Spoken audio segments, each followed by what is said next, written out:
some years, Christmas is a time that comes where we can easily forget about our Lord's commandment to love others as we would be loved ourselves.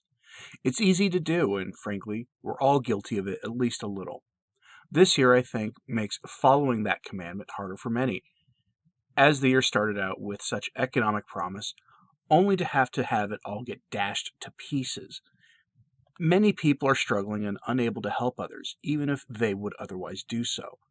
It was with this in mind that my friend TradPatrick and I decided to use the streaming show we host on his channel, Rights and Duties, to try to do our part. We dedicated the super chat money we received for the week running December 13th to 19th to charity, specifically to a program called Toys for Tots. I'm going to show you what we purchased with the money that you donated, and I'm going to then tell you about Toys for Tots. Even if the Christmas feast day is now past, it isn't too late to help a charity in 2020. This past Saturday, I went to my local Walmart with about half of the funds we raised to purchase some toys. Before YouTube's cut, we raised $180, give or take, and we each went to the store aiming to spend about half of that at the minimum. So, marching to my local Walmart, I hit the toy aisle and got toys for young kids. You'll see here some decent-sized toys for girls, including some kind of mermaid thing, a baby doll, and another thing that I'm not even sure what it is, but so be it. For the boys, I got a lot of Matchbox and Hot Wheels cars and some other stuff too, not pictured as a toy tractor for someone probably ages 2 to 5. I also got the board game Chutes and Ladders, which I'm sure someone in the comments will say is secretly a stonecutter game meant to instill their ideas into kids. And maybe it is, I don't know. Pictured here are the toys my co-host bought deep in the backwoods of his undisclosed location, far from the modernist menace. You'll see he aimed at a slightly older crowd, mostly boys, which is great since I focus mostly on young kids. Here you'll see the video game headset he got, some Transformers toys, an Operation board game, and of course, 2 Baby Yodas, which are a big hit among the girls. I'm not sure where he dropped his off at other than at a Toys for Tots location, so instead, I'm going to tell you about my experience.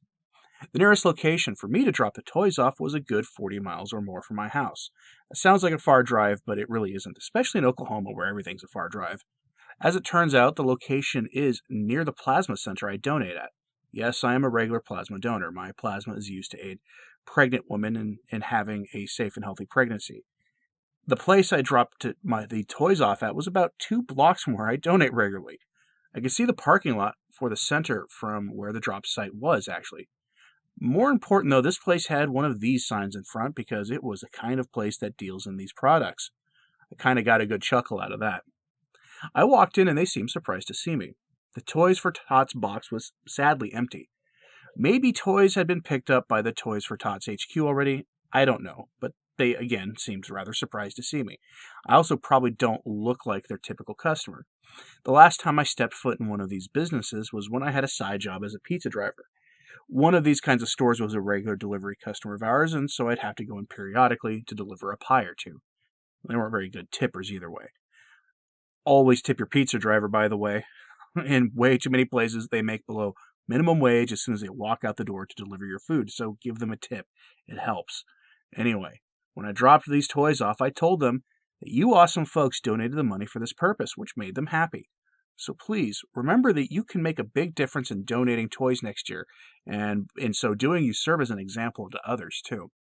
Assuming that things are in such a state that we have public celebration of the Nativity of our Lord in 2021, who knows what's coming with the new year. But Toys for Tots is a good program. Here's their mission statement. The mission of the U.S. Marine Corps Reserve Toys for Tots program is to collect new unwrapped toys during October, November, and December each year, and distribute those toys as Christmas gifts to less fortunate children in the community in which the campaign is conducted. The goal and objective of their program is simple.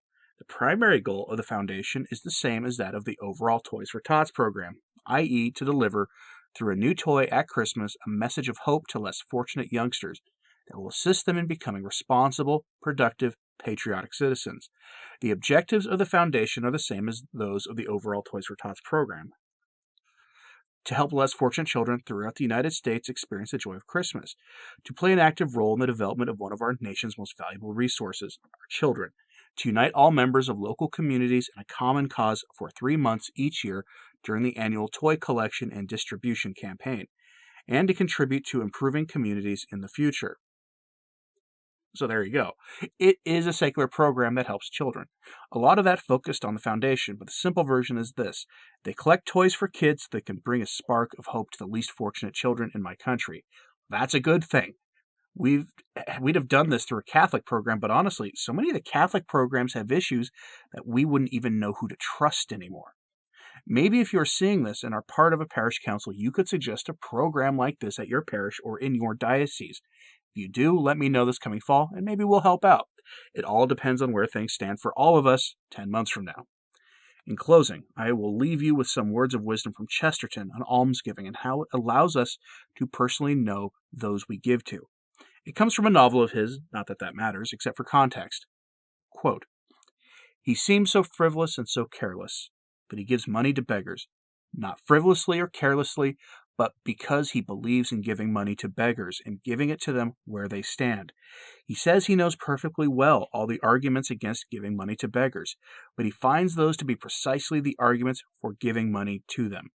If beggars are lazy or deceptive or wanting a drink, he knows only too well his own lack of motivation, his own dishonesty, his own thirst.